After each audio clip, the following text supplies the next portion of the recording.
Good morning, everybody. Happy Easter. Just want to do hopefully a quick video about the rise of my Savior, my Lord, my God, Jesus Christ. He rose from the dead today, and it's a great day. It really is.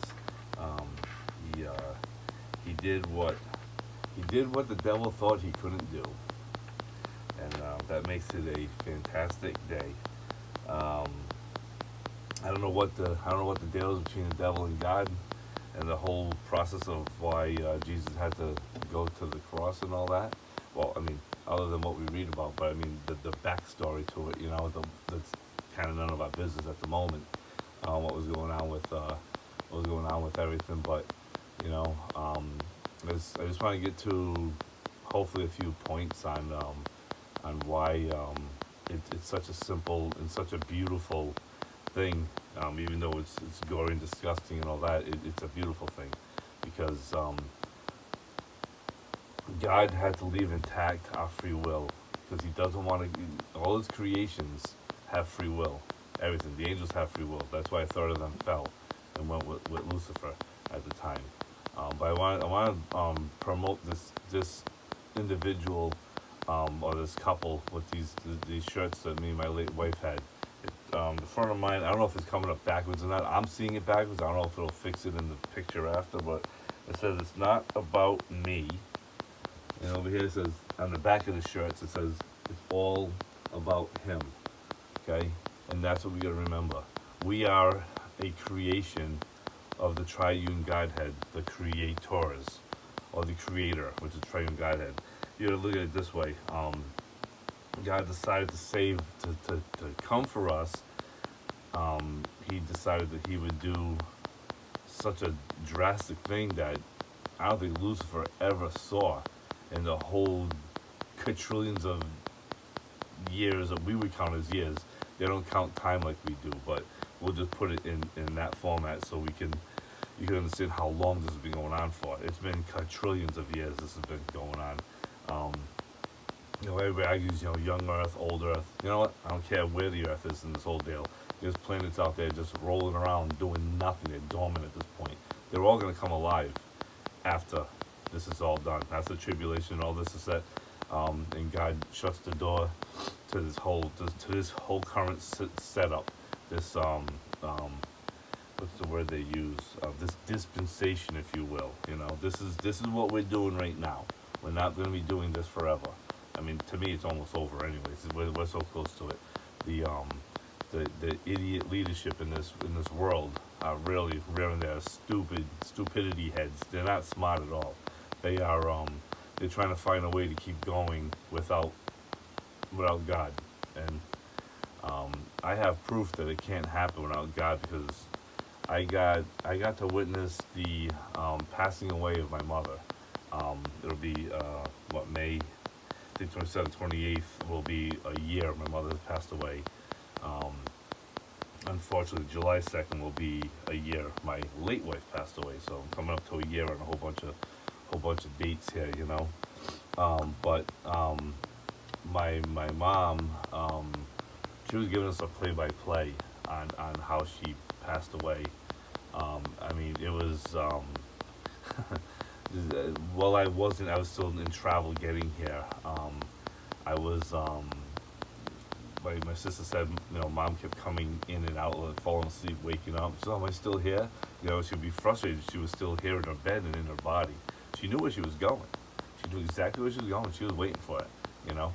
She was waiting for her angels to come pick her up, and we got to witness her seeing her our oldest brother. I call my oldest brother the antique here. I goof on him, but we got an even older brother. His name's Pierre. That was he was alive for a few minutes. I think he passed away. He was a still. I don't think it was a stillborn. I'm not sure how that. My sister knows all that, but I'm not sure how it all went. I think he was born. He was alive for a few minutes and he passed away or something like that. And then we have a sister. I think it's Elise. Should have been born before my sister. So there was somebody between me and my sister, but she had a miscarriage. And I'm gonna say this: people think, "Oh, that's not a baby." The second that the guy's stuff meets the woman's egg. The second that thing penetrates, the second that's a child. Okay, I don't always believe that, but you know what? It makes sense. Okay, in order this seed right here, this is a cantaloupe seed. This little seed right here was a cantaloupe. Give us over here. Oh, give us. I can't see that well, but that's a cantaloupe seed. Okay, look how small that thing is compared to my index finger and my little boo boo. The second that seed sniffs water, I can put a drop of water in that seed. That seed is now germinating. The second that water touches that seed, okay, that's just how it all works. I don't care. You can deny whatever you want. It doesn't change the fact that it is what it is and it ain't what it ain't. It's never gonna be what it's never gonna be. Okay, you ain't changing nothing, but your mind. You're gonna convince your mind that what you think is right and what you think is wrong. Again, this I live by this. You know, it's not about me. It's all about him. Okay, what I say, what I think, you better verify it through the scripture, and science will prove it if you're watching the correct science. Watching junk science, it'll prove everything different. But that's your walk. That's up to you. That's what you gotta do for you. Whatever you gotta do to convince yourself or deny yourself, that's totally your choice in your life. Free will. You have free will to go any direction you want in this world. But there's only two directions, forward or backwards. I don't think a direction is right or left. I think we actually use most of the time forward, backwards as a direction. Or take a left, take a right. I don't know. It's another thought on how it's funny how we talk, how we act, how we say things, how we do things are all pointing to or away from the truth. The capital THE truth. Okay? You can have the truth of your own, small caps, or you can have the truth of what he says it's gonna be. At some point in time, somebody's gonna be right in this whole deal, and I'm cooking again. But that thing's like an oven when you're right here. But then when I'm over there in my room, 5 feet over, I don't get quite the same heat from it. But I got a leaky door, so the air blows in kind of different. Yeah, I mean, you got to think about God, Jesus Christ, and the Holy Spirit. I mean, God put a third of himself, and even God put a third of himself to death. Okay, through Jesus Christ. Although they're all fully individuals, okay, they all, I don't know how it all breaks down. I don't think anybody really understands, but it's a triune Godhead. They are all of the same thought process, but they have an individual opinions, an individual, I don't know how you would word it, but we don't even fully understand it. I don't think anybody does. Even some of the best pastors and preachers don't really understand this whole thing, that they're in full agreement at all times, but yet they're separate people. But yet they come together in one triune Godhead. We haven't witnessed that. Well, within our body, we're what? Body, soul, and spirit, I guess that's another way of saying it. I mean, my body, my soul, my spirit has to really agree. Because, otherwise, well, let me give you this, let me continue on my mother's passing away. And this really opened my eyes to really what's going on as far as the body, soul, and spirit. As far as the human goes, she, at one point in time, she said, I don't know if she talked about Pierre. I don't know if she talked about Pierre in that whole thing. But she said, "Oh, there's my little girl." That's at that point I was here. I was there. My daughter Megan was holding her meme's hand, and she says, "Oh," she looked right up. She says, "Here's my little girl." You know, my mother was very alert to what was going on. It was amazing what was going on. I wish it would have been one of those things. I wish I would have known. It would have been a videotape. It was amazing. I mean, I was getting goosebumps. It was like, I'm like, oh my God. She's like, I go to my sister, I go, she's my little girl. I go, what's Mom talking about? So Louise started kind of crying. She goes, that's Elise. She sees Elise. I'm like, no, I'm kidding. So I'm like, okay. I go, and Elise was a miscarriage. So Like I said, God has his reasons for everything, you know? I mean, I think every child that's ever been thought of is a child, and they're in heaven. They're all there. I mean, hey, if I'm wrong, I'm wrong. There's no skin on me. There ain't no skin on God. You know what I mean? If I'm wrong about this thing, it doesn't matter. You know, um, I'm just stating what my observation of the thing. You know, so then all of a sudden she looked up.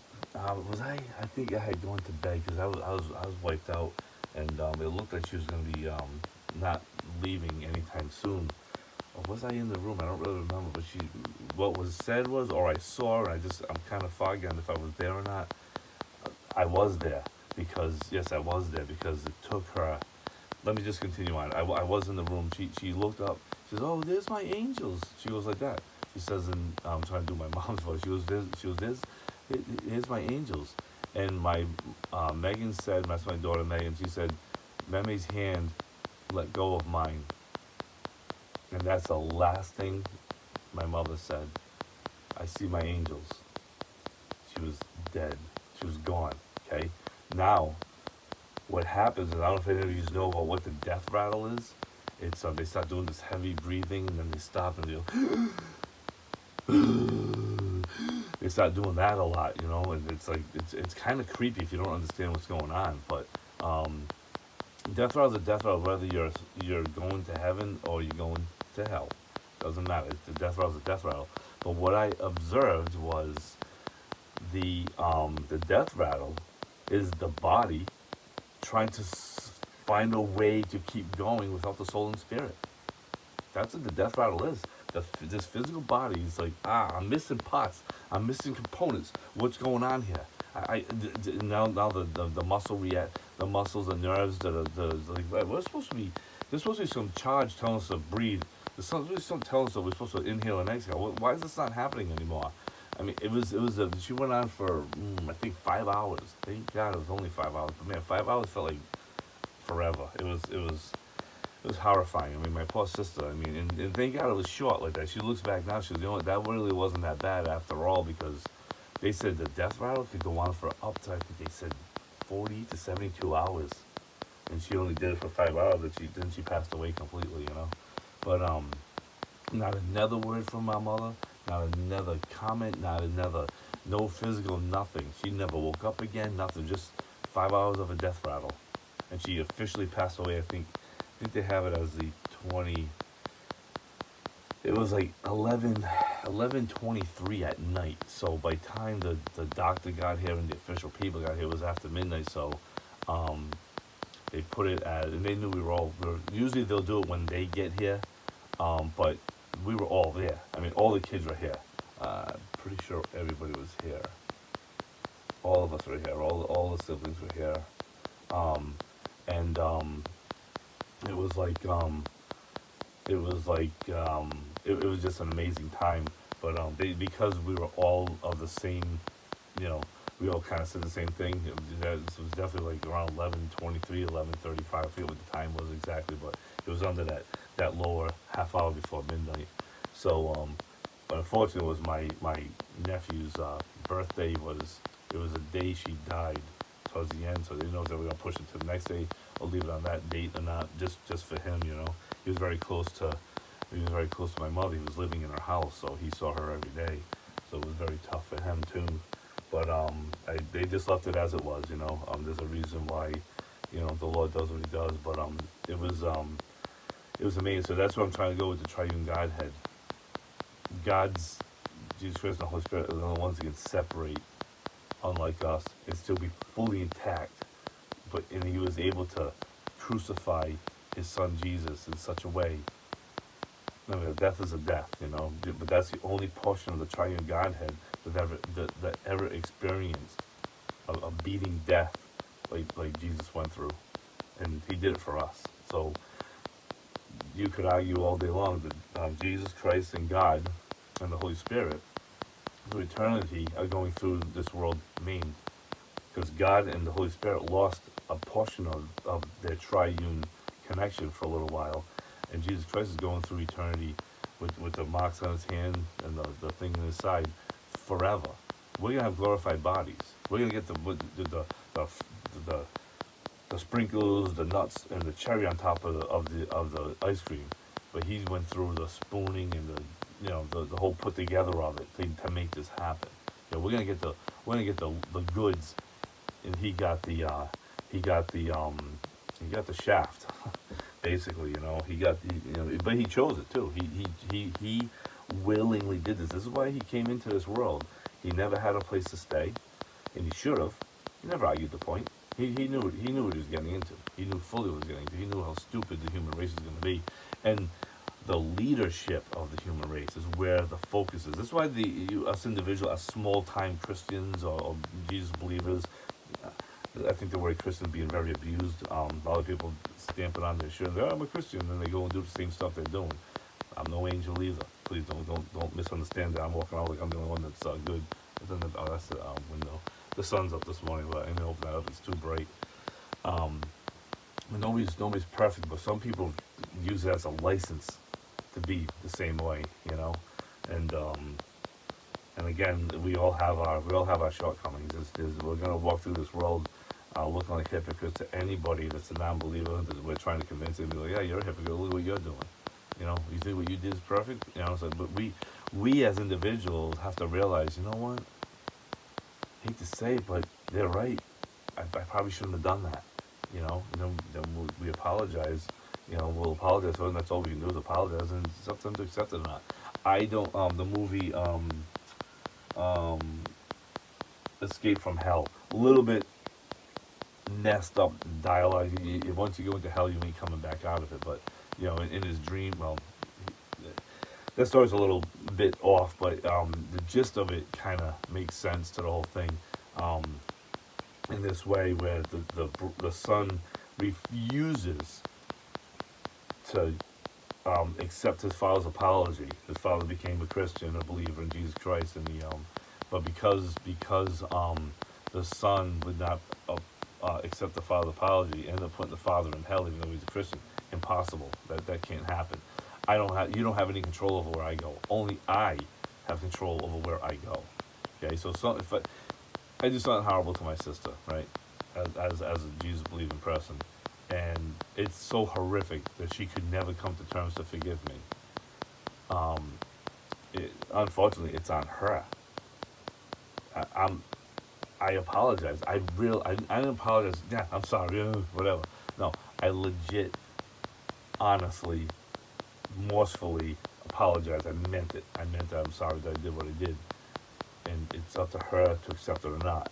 It doesn't put her in hell or me in hell. But if she doesn't fix that, she walks around with that in her system all the time. So it's just toiling through that every day, And you see people walking around through life, and they're just kind of they get like a cantaloupe head full of seeds of all bad ideas that people did to them.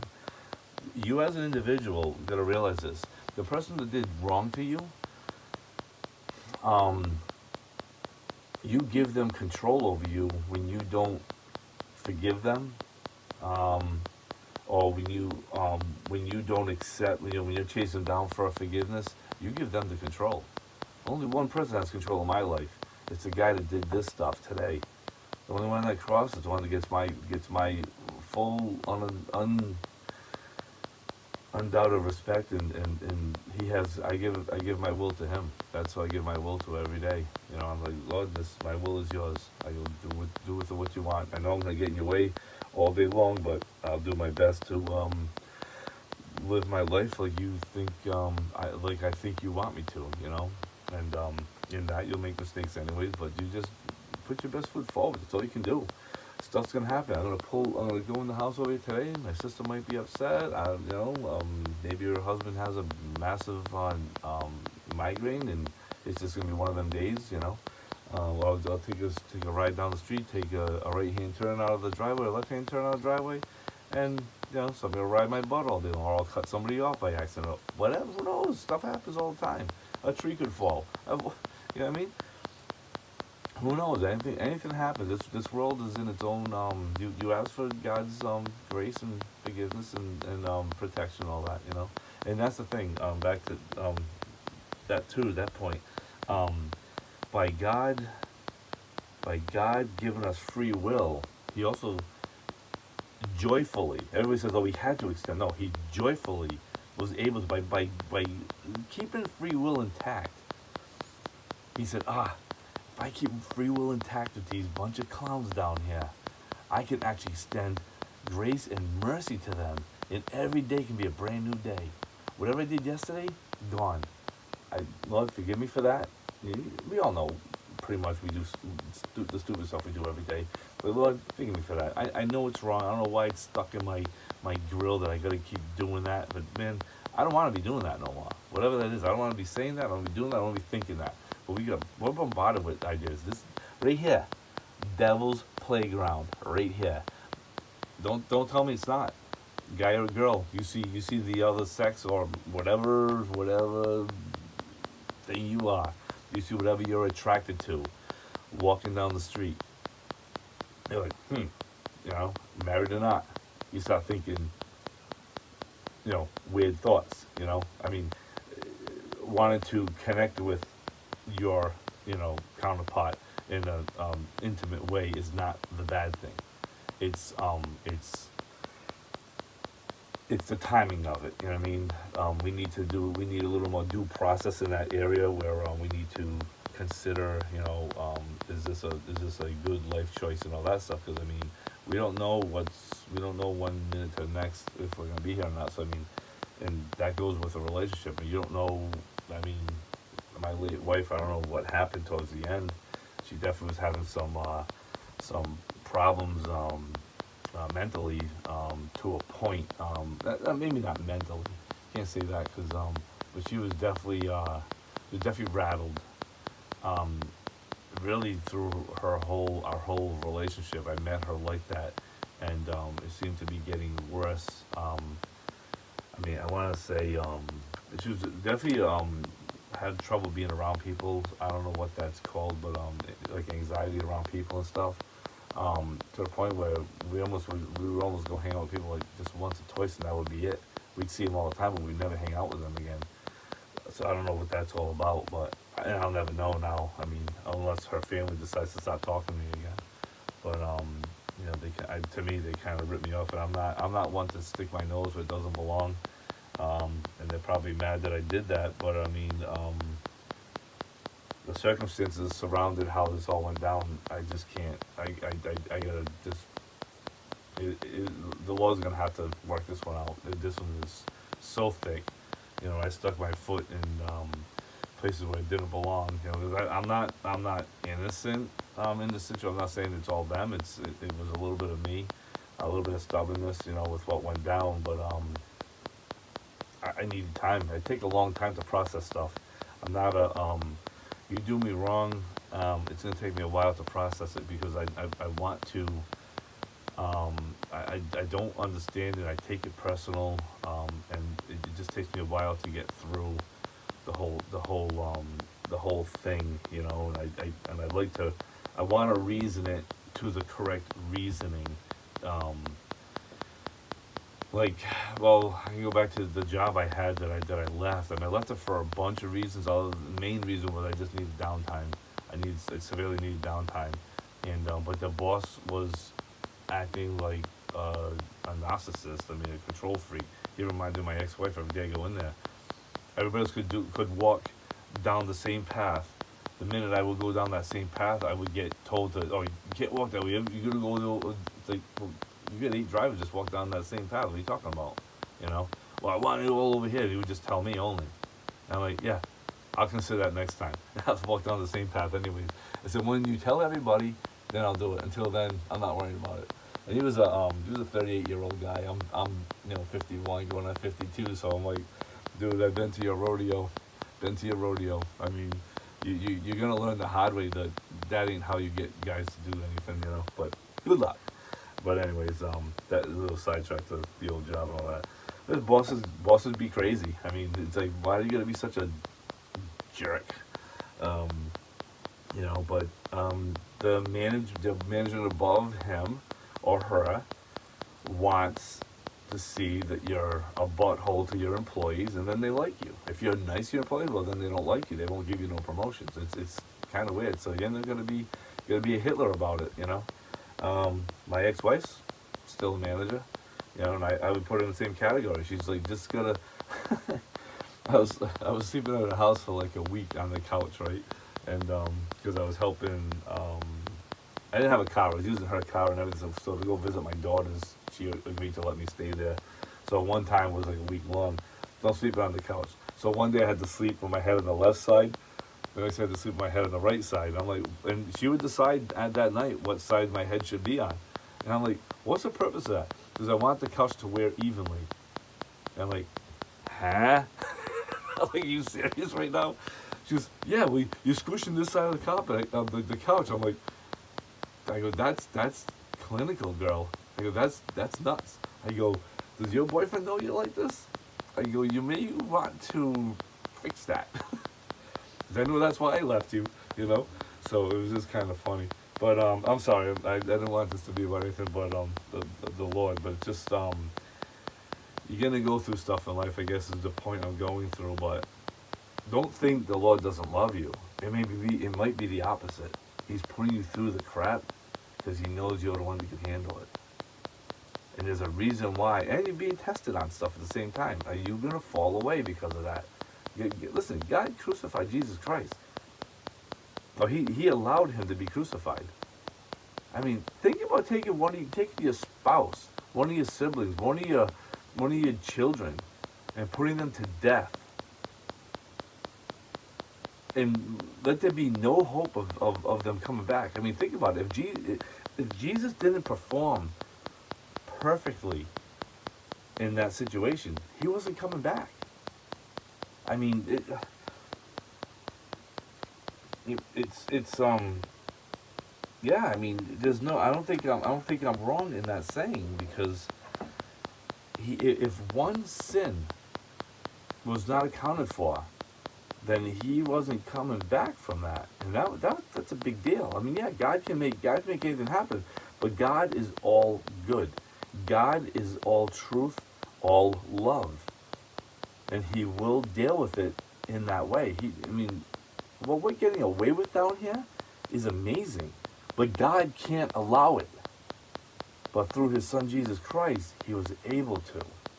That's why we have so much grace and so much leeway and so much mercy on this side. It's amazing the mercy we have. We should all be burning. He should just light this whole place on fire right now. Leave us right here, glorify the bodies, and let them all burn forever. That's how it should be.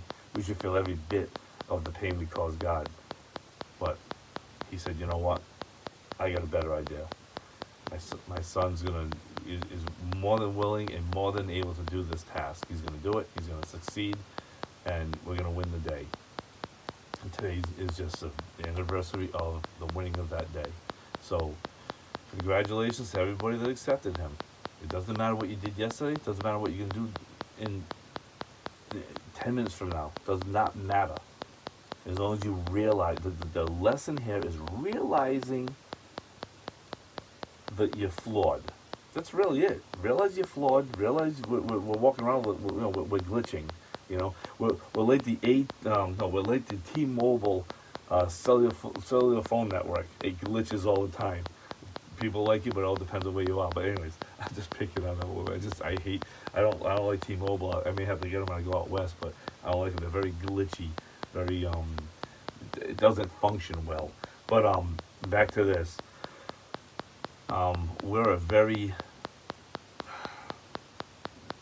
useless creation right now because of the fall. We can't really put a lot together. You know, that's going to last forever, and then the fiat system doesn't allow that either. So the fiat system allows the worst level of human to come out. You know, I mean, what we were playing with yesterday. What did I have? Something here was old. We took my ex mother-in-law lost a refrigerator. It had to be 25 years old. It finally went kaput yesterday. So I was with my daughter. My daughter was with me. So she said, "Yeah, Grandma's getting a new fridge." I was like, "Oh man, that fridge is old." And we were talking about the really old fridge that had the handles that came from the top. You know, the really old ones that are still alive to this day. If you have one, it's still working to this day. Now we make it so junky that it only lasts 20 years. Now they're probably gonna last 5 years. But just realize that there's nothing you did, nothing you ever did on this planet, point blank, that you can't simply and realize it honestly. It's like, "Oh, I don't know why I did that. Lord, please forgive me. I don't know why I did that. Yes, I gotta pay the consequences to the situation on this side from the human race, but he said he'll forgive you. If you ask for forgiveness, he will extend it. Not I might. Not I'll think about it. He will. He wills to your free will. That's it. So, happy Easter, happy Resurrection Day, and don't eat too much. Have a great day.